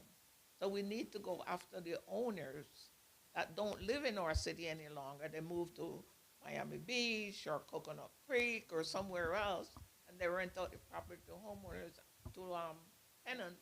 The tenants just park anywhere, 10, 15 people in there. Okay, to elaborate a little bit more, what the city manager said, it's illegal to park on the unpaved areas of your front yard, your side yard, or your rear yard. The only type of vehicle that can be parked on the unpaved areas of your yard is a recreational vehicle, and it has to be enclosed behind a fence. It has to be on a pad of approved material and inspected by our city engineers. As it relates to absentee ownership and properties being rented, if there are legitimate violations, the violation is written. We go through Broward County property taxes. We get the necessary information to address the owner of the property. By, again, State Statute 162, proper service. We have to ensure that we post the violation at the property, and then we also send it certified in regular mail to all known and listed addresses. So again, the property owner might not live at that location, but the property owner is still responsible for that property. So if the property owner doesn't bring the violation into compliance within the specified time given, and again, I go to State Statute 162, it says that we will give a reasonable amount of time for you to correct the violation. Now let's talk about that. If your front lawn needs to be mowed, a reasonable amount of time would be a day or two. Follow me? If you need to seed, sod, landscape your yard, and we can see maybe 30 days, you know? And again, if those violations are not corrected, it goes before the Code Enforcement Board or the Special Master Hearing, and a final order is issued. And again, a lien will go on the property, and daily fines will accrue. And the city also has the authority to foreclose on the property. Okay, and the other thing is too, I know definitely the guy next to me, he rent out room, like you have no proof. The turnover is, as a 4-bedroom house, I think he live in one room and he rent out every other room. Like the city attorney said, that if we go to a home, there's 2 things we gotta prove. That they're renting, and that will cause them to have a certificate of use. We can't prove that they're renting. We can't prove that they're actually renting the home, and it's very difficult. So we can do the best that we can, and that's about it as far as proving. Give us the address or of the home, and we can do that. But one of the things that we do, though, is that we do have individuals that actually follow the rental sites. We have individuals that we receive information from the property appraisers if the home is non-homesteaded. Again, we are operating a little more aggressively, where if your property is non-homesteaded and it shows a property address, mailing address other than your home, or it shows that you own more than one home in the county, we make the assumption that your home is rented. And it's for you to prove to us that you're not renting that home. So any information you can provide to us as it relates to the address, we'll go through the channels that we have to try to make that determination that it is being rented. So if we see that is listed on a for rent site, it doesn't matter what you tell me, I have proof that you are trying to rent the home, and the code says that if the home is available for rent, it doesn't say that you're successful in renting it, but if it's available for rent, then we have the ability to issue a violation if you do not have a certificate of use, come in, do the inspections that we spoke of, and then we keep an eye on those properties to make sure that they're being properly maintained. One last. Okay. statement. It's 11:58. Okay. So we're going to take just 2 more questions, and then we're going to close this out, okay? On one, Sheridan to Hallandale Beach Boulevard.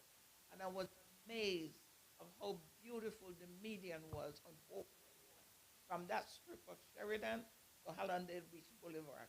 Can we do that in our city? We are doing that, and you will be seeing that Okay, for thank sure. you. Mark my word. That will happen. Thank you so much. Yes, ma'am.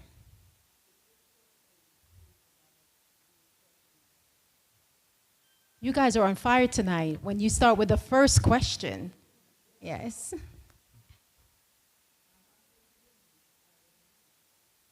You live in a condo? Okay.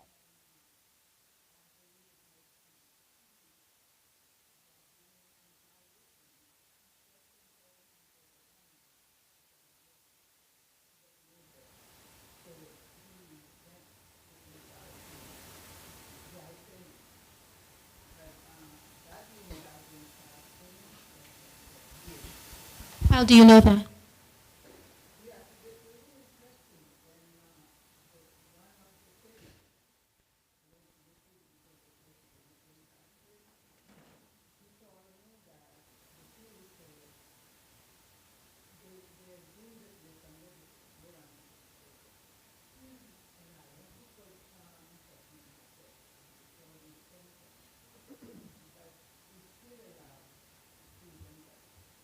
So they deemed that one condo apartment unlivable? Okay.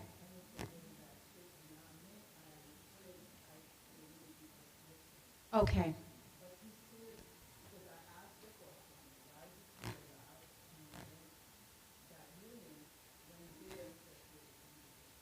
Okay, yeah.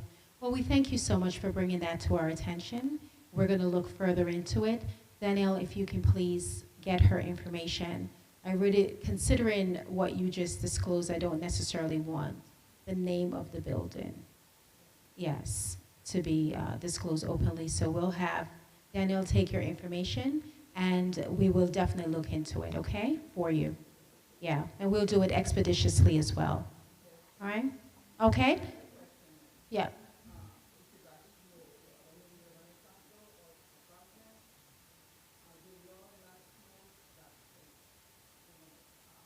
Smoking, as in someone smoking.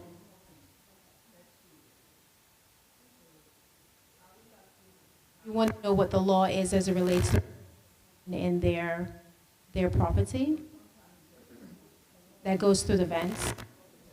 All right. Well, if they're speaking of law, I would like for the city attorney to address this, if possible. And then I think she's speaking of perhaps cigarette. Are we talking about cigarette or ganja? Marijuana, perhaps? Huh?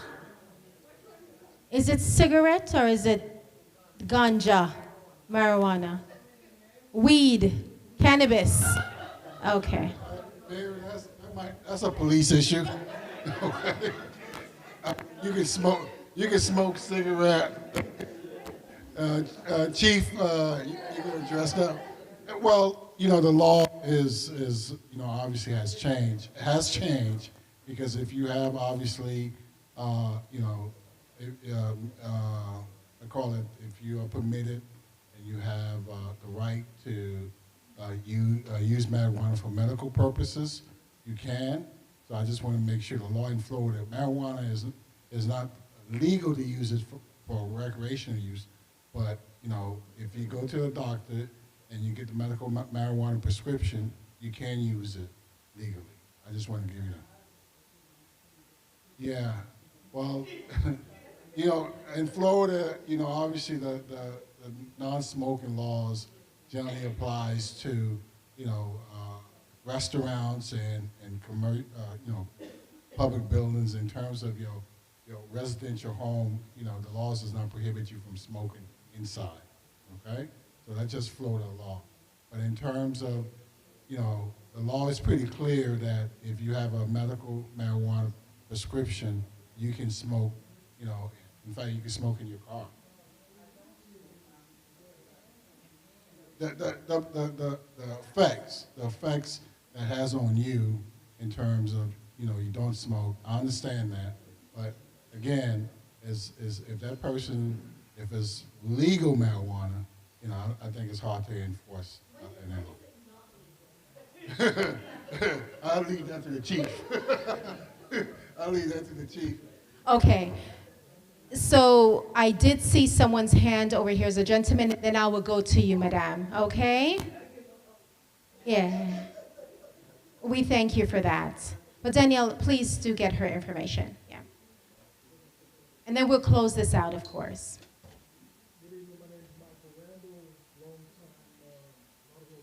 Hello, Mr. Randall. This may be an issue that you guys are already actively addressing, but the shopping plaza where Publix is, where Falls, I think is the plaza. Over the years, there's been more and more loitering there, to the point where honestly, I don't shop there as frequently as I used to. And I don't know if there's anything that can actually be done about that, because, people have rights, and individuals have rights as well. But I guess the greater question is, one, is there anything that can be done about that? Is it being actively addressed? And also, does the city have any programs to try to, help these people? Folks are, falling upon hard times. Do you have some type of way of identifying these individuals and getting them the aid that they need so that they'll be less likely to loiter at the shopping center? Right. I think you're primarily speaking of our homeless population, right? They may be homeless, they might not be, but there are loiterers that are there.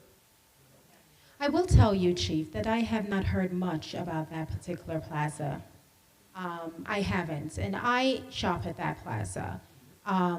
My mother, we live in this, of course, she lives in Lauderhill as well, different homes, but she will go to other Publix. I stay at my Publix. I just love it, and I go there. Doesn't matter until it's closed at 10. Sometimes it's 9:58. I know one door is closed, the other one is open. And I shop there, and I feel quite safe there. Once in a while, I will see individuals that are outside, and they're asking for, whether it's food or monies. I never give monies, but sometimes I will bring them inside with me and have them pick up some items, and so I'll pay for that, right? But it's not to the point where I feel overwhelmed, or I've heard any other residents speak of it, or I've had to call the chief.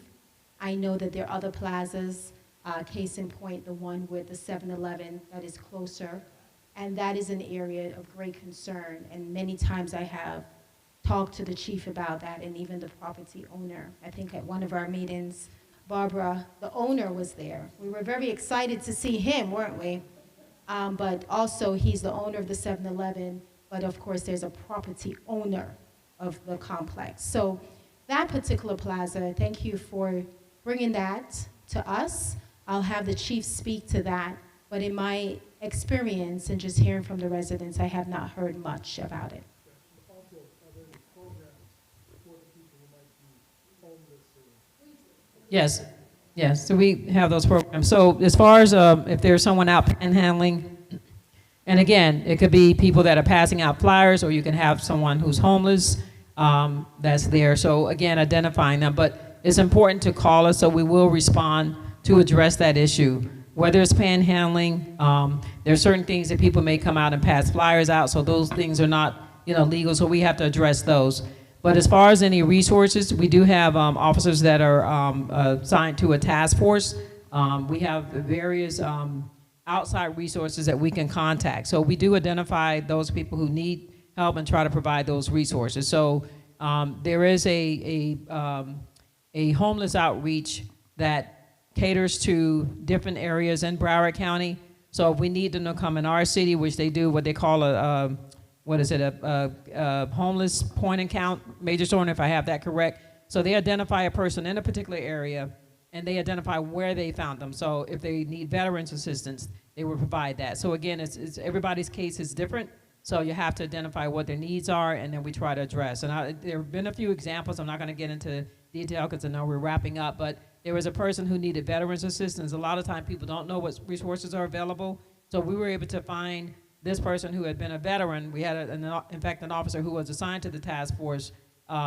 He's a veteran as well. So he was able to get this guy into a home and get the assistance that he needed. So again, it's just everybody's situation is different. We have cases where people are out homeless and they don't want help, so that's a challenge for us. So again, it's going to take a collective effort. This was one of the topics we discussed, at one of the town halls, but again, it's just going to be an issue that we have to continue to try to address. Okay, but thanks for bringing that up.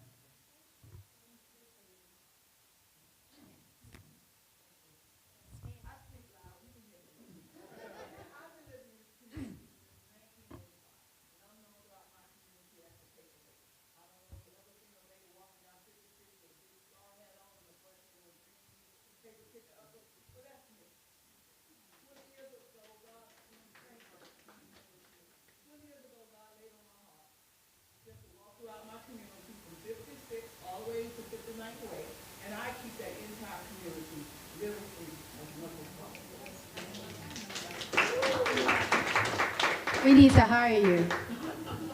But the issue or the concern that I want to know more about, so I won't continue to be a nuisance on Lauderhill listen, and I love that, when you was online and filled out that form, is once the buck violation is placed on the people that are not complying to the buck rule, what is your reasonable allotment of time for them to move it, and then if they don't move it, then what is the next move? That's what I want. Okay, now, straight to the point.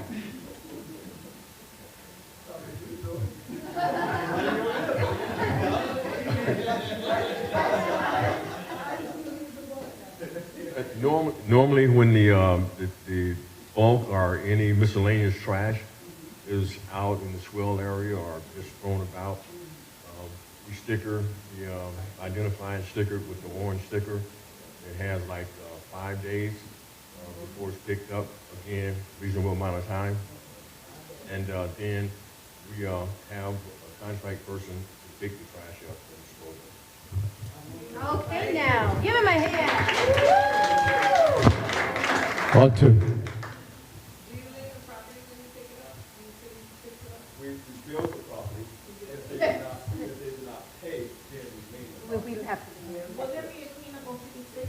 Because you guys are the east side. You're in the east side. Well, we did one several months ago, actually, and I was in this area, so we actually cleaned up and down 56, 96 January. So we did, but we will be coming back to 56 next. We started from the east and moved west, but we did have one here back in September. So it was much cooler than that. Yeah, and it was all throughout the city, yes. Okay, go ahead. Thank you so much, Madam Mayor. Yes, I love Lauderhill so much. The lady there, stand up for me, please. Yes. You have been living here since 1985? Is that what he said? I started right here in 1984 at 55th and 19th Street. Remember, across the street was the City Hall, right? And the police department was right at the corner. So I can say I'm a true Lauderhill person from 1984. So it's, well, I must commend all of you here this evening to say how engaging you all were. I sat there and I listened to your concern and I was very impressed. I like the gathering. I want to put this hands together for yourself. This is one of the most engaging sessions I've been to since the amazing mayor. Give her a round of applause, please. It was our initiative, as of course our police chief. I want to give her a nice round of applause too. But just listening, and that's what I always do, to listen, and I learn from the constituents. So I always want to hear your concerns, so I know what to do when I go back to City Hall. You know, so I'm so happy that I came to this one, the final session, and everyone delivered so well. So well, we have learned from all the persons who made their presentations here. Give them a nice round of applause too. But we want to work together of Lauderhill, where there are concerns, don't be afraid to call the City Hall, I'm Commissioner John T. I will always return your call as soon as I get them. I even come to your house and walk around in the neighborhood where you have the problem, because this is actually where I strip. I love it so much. And the west side of Lauderdale, but it's still my home, all of Lauderdale. One of the good things about Lauderdale, we're broken up into divisions. We have responsibility to serve the entire Lauderdale, all 75,000 diversity in Lauderdale. That's our concern. And we are working together on this leadership of our mayor, Dennis Grant. Wonderful lady. Thank you so much. And I didn't pay him to say that. Swaggy T, I love it. All right, so Mr. Dana, as long as I've known you, your last name slipped me. So, so Ms. Wilson, thank you so much for being here. She is one of our community partners, and I would say she's also a community leader. And we would like to give her just a few minutes before we close out, just to talk a little bit about her clinic and what they have to offer. Thank you. Please give her a hand. Thank you, thank you. I will make it super quick. I wish it was my clinic. It's not my clinic. Light of the World Clinic. We are in Oakland Park. Very quick. We are a nonprofit. Our doctors volunteer their time. We literally exist to make sure everybody sees his doctor.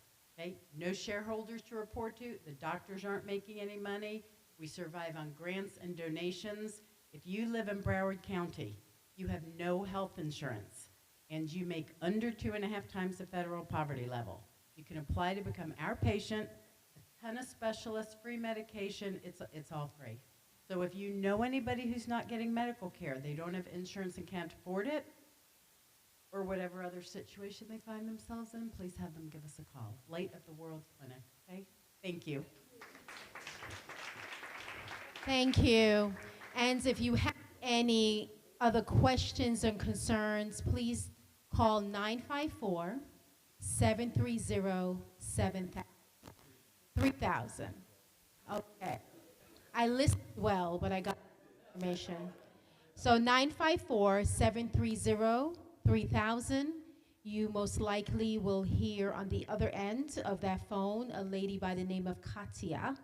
And please advise her of your questions or concerns, and she'll make sure that it is sent to the right department, okay? So again, that number is 954-730-3000. Before you leave, thank you all very much for being here. And hold tight, hold tight. The lady who has been here for all 8 of our sessions, Chief, I think she deserves a Lauderhill pin. Oh, please. And a goodie bag as well from our love police department. And so, Commissioner, would you do the honor of pinning this lovely resident? Oh, pleasure. Yes.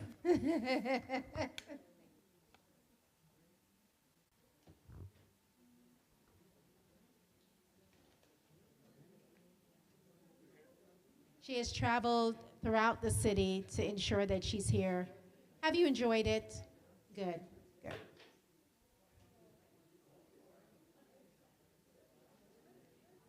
Such a great job. You know. Okay, thank you.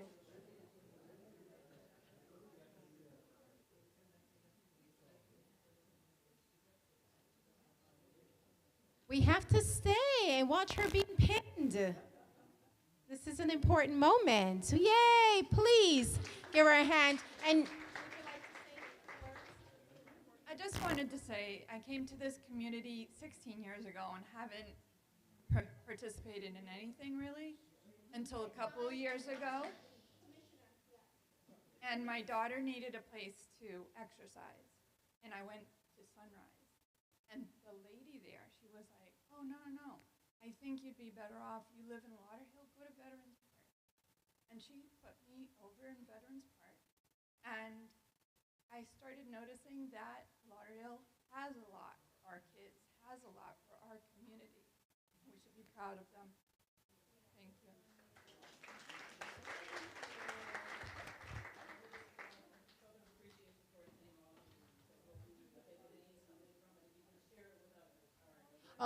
So what about persons that have been here for 7 sessions? Yes. Please stand up. Chief, I think you shall be pinned as well. City manager, please do us the honors.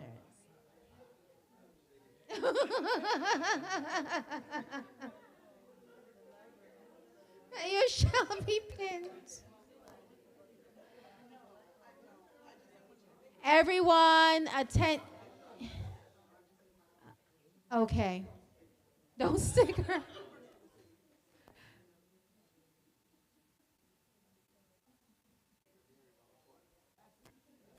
Wonderful. Please give her a hand.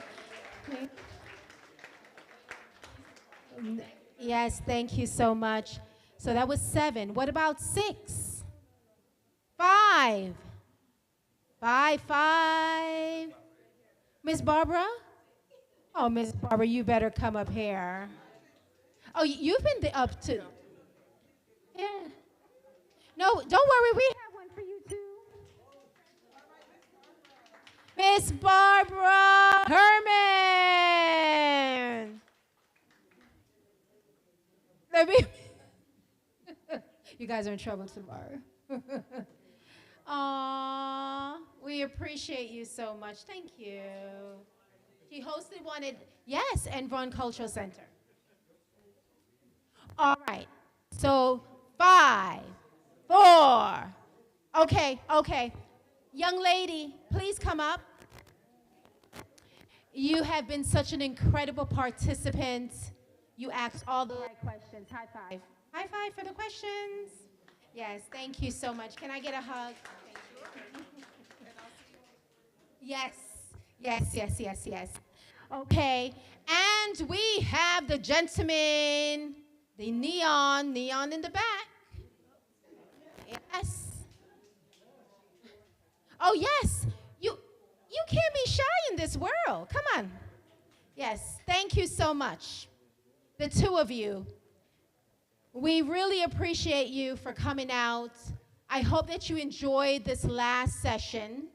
I believe that it was very informative and, of course, productive as well.